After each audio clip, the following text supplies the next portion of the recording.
కాబట్టి వెళ్ళాలనుకున్న ప్రతి ఒక్కడికి ఇప్పుడు కొత్త ఫ్యాషన్ అయిపోయింది.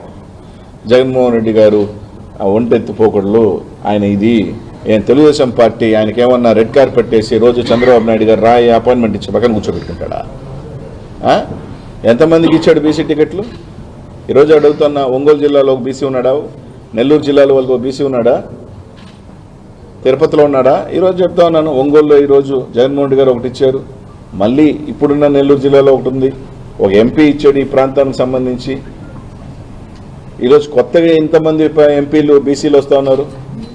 ఏలూరు బీసీ ఇచ్చాడు,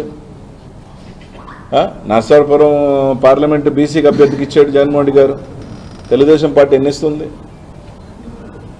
కాబట్టి పోవాలనుకున్నప్పుడు ప్రతి ఒక్కరికి ఒక అలవాటు, ఇది అలవాటు అయిపోయింది. 4.5 సంవత్సరాలు మాత్రం ఆయన దేవుడు, ఆయన వీరుడు, నా అంతిమ యాత్రలకి జగన్మోహన్ రెడ్డి గారు ముఖ్యమంత్రిగా వచ్చి చిట్టి పెట్టాలా, ఈ డైలాగులు వేస్తారు.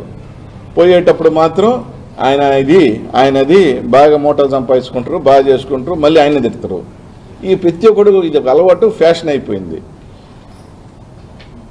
ఎవరికైనా సేమ్ డైలాగులు, ఏం మారిన స్క్రిప్ట్ ఒకటే. చంద్రబాబు నాయుడు స్క్రిప్ట్ పంపిస్తాడు, ఒక కాగితం, సేమ్ లైన్ మాట్లాడండి, 10 మంది ఇదే మాట్లాడితే ఇదే జగన్మోహన్ రెడ్డి అవుతాడు అనుకునే దానికి ఒక స్క్రిప్ట్ అని నుంచి వస్తుంది.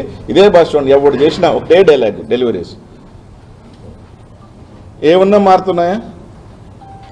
ఖచ్చితంగా తను ఒక ముఖ్యమంత్రిగా తాను ముఖ్యమంత్రి అవ్వాలనుకున్నప్పుడు ఎమ్మెల్యేలను కానీ ఎంపీలను కానీ ఇదిగో ఇలా కాదు అక్కడికి వెళ్ళి మార్చే అవకాశం ఉంది. ఈరోజు నేను కూడా ఎమ్మెల్యేగా ఉన్నప్పుడు కార్పొరేటర్లు ఇక్కడ ఓడిపోతారనుకున్నప్పుడు గెలిచే కార్పొరేటర్ని కదా పెడతాను.